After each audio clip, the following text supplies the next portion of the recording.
The Vietnam War is remembered as one of the most controversial conflicts in modern history. For nearly 2 decades, the United States was deeply involved in a war thousands of miles away from its own borders. More than 58,000 American soldiers died, millions of Vietnamese civilians and soldiers were killed, and the war left a deep scar not only on Vietnam, but also on American society itself. But the question that historians and analysts still debate today is simple. Why did the United States really enter the Vietnam War? The answer is far more complex than the simple explanations often given in textbooks. To truly understand the Vietnam War, we must go back to the end of World War II, when the global balance of power was beginning to change dramatically. The end of colonial empires.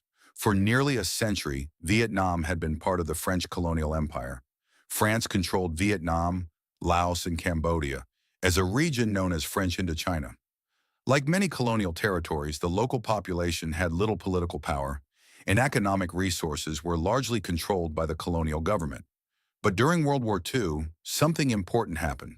Japan invaded Southeast Asia and pushed French colonial authorities aside, occupying Vietnam during the war.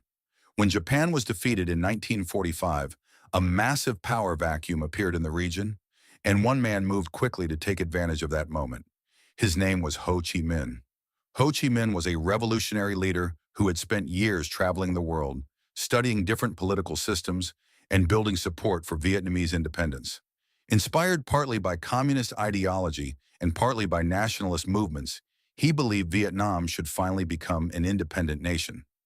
In September 1945, Ho Chi Minh stood before a crowd in Hanoi and declared the creation of the Democratic Republic of Vietnam. Ironically, in that declaration, he even quoted the American Declaration of Independence. But the Western powers were not ready to accept a communist-led government in Southeast Asia, and France was not willing to lose its colony. The First Indochina War, soon after the Declaration of Independence, France attempted to reassert control over Vietnam. What followed was a brutal conflict known as the First Indochina War, which lasted from 1946 to 1954.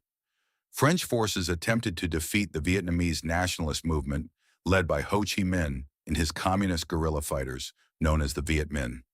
At first, France believed the war would be quick and manageable, but the Viet Minh used guerrilla tactics, local knowledge of the terrain, and strong support from rural populations to slowly weaken French forces. Meanwhile, the global political situation was rapidly evolving. By the early 1950s, the Cold War between the United States and the Soviet Union had already begun. China had just become a communist country after the Chinese Civil War, and suddenly Vietnam was no longer just a colonial rebellion.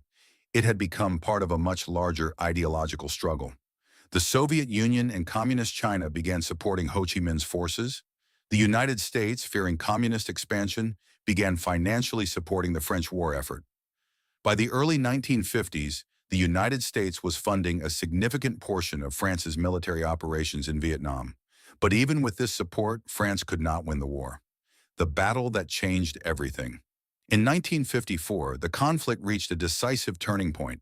French forces established a fortified base in a remote valley called Dien Bien Phu, hoping to lure the Viet Minh into a large conventional battle. Instead, the plan backfired. Viet Minh forces surrounded the base, dragged artillery through the mountains, and slowly began bombarding French positions. After nearly 2 months of intense fighting, French defenses collapsed. The Battle of Dien Bien Phu became one of the most significant military defeats of the 20th century. It marked the end of French colonial rule in Vietnam. But it also created a new problem. What would happen next?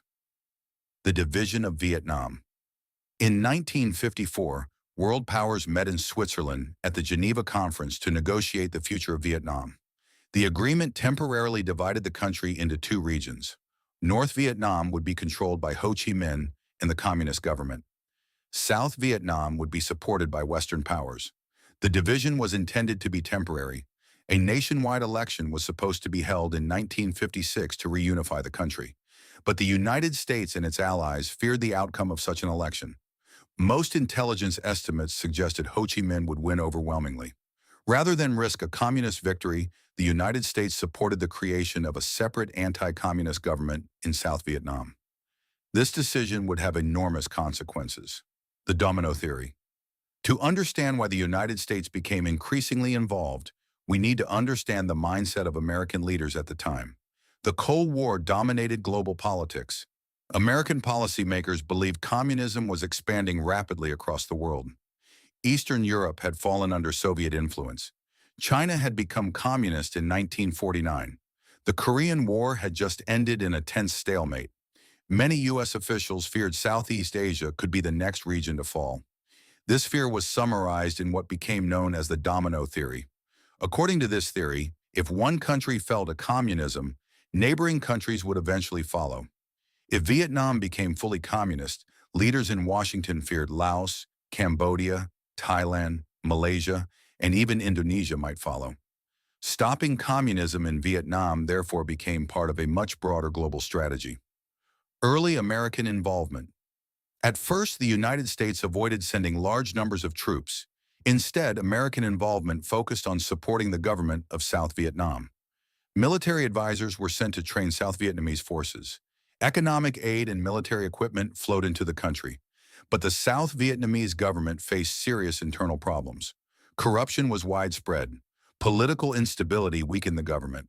And in rural areas, communist guerrilla fighters known as the Viet Cong began gaining influence. These fighters operated inside South Vietnam, but were supported by North Vietnam.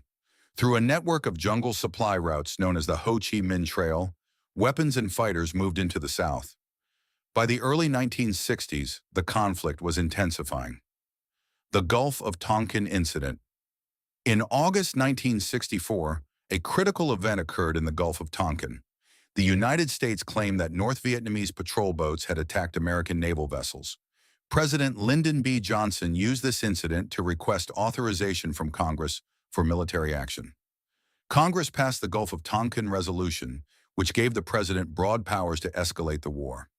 Soon after, the United States began large-scale bombing campaigns against North Vietnam. American ground troops also started arriving in large numbers. What had once been a limited advisory role had now turned into full military intervention. Escalation of the war. By 1968, the United States had deployed more than 500,000 troops to Vietnam. The war became one of the largest military operations in American history. Advanced technology, heavy bombing, helicopters, and massive firepower were used across the battlefield. But the war proved extremely difficult. The enemy did not fight in traditional formations. Instead, North Vietnamese forces and the Viet Cong relied on guerrilla tactics. They used jungles, tunnels, and local villages to hide and move. They avoided direct confrontations with American forces whenever possible. Their strategy was simple: outlast the United States.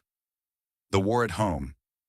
As the war dragged on, opposition grew inside the United States. Television coverage brought graphic images of the war into American living rooms. Scenes of destruction and civilian suffering shocked the public. Large protests erupted across college campuses. Many Americans began questioning the purpose of the war. Was the United States truly defending freedom, or was it trapped in an unwinnable conflict? Political divisions deepened across the country. The Tet Offensive. In 1968, North Vietnamese and Viet Cong forces launched a massive surprise attack across South Vietnam. This attack became known as the Tet Offensive. Although American and South Vietnamese forces eventually repelled the attacks, the offensive had a powerful psychological effect. For years, the U.S. government had claimed the enemy was close to defeat. The Tet Offensive proved the war was far from over. Public support for the conflict dropped dramatically. Withdrawal and the end of the war. During the early 1970s, the United States began gradually withdrawing its troops. Peace negotiations took place in Paris. Finally, in 1973, the Paris Peace Accords ended direct American military involvement, but fighting continued between North and South Vietnam. In April 1975, North Vietnamese forces captured the South Vietnamese capital of Saigon. Vietnam was officially reunified under communist rule. The real reason. So what was the true reason behind the Vietnam War? At its core, the conflict was not just about Vietnam. It was about the global struggle of the Cold War. American leaders believed they were preventing the spread of communism. Vietnam became a front line in a massive geopolitical confrontation between superpowers. But the war also revealed something important. Military power alone could not guarantee victory in complex political conflicts. and the Vietnam War became a powerful lesson about the limits of intervention. The lasting legacy. The legacy of the Vietnam War is still felt today. More than 3 million Vietnamese people died during the conflict. Over 58,000 American soldiers lost their lives. Millions more were wounded or displaced. The war changed American foreign policy, military strategy, and public trust in government. Today, the United States and Vietnam maintain diplomatic relations, but the memory of the war remains one of the most powerful reminders of the complexity of global politics and of how decisions made in distant government offices can shape the fate of entire nations.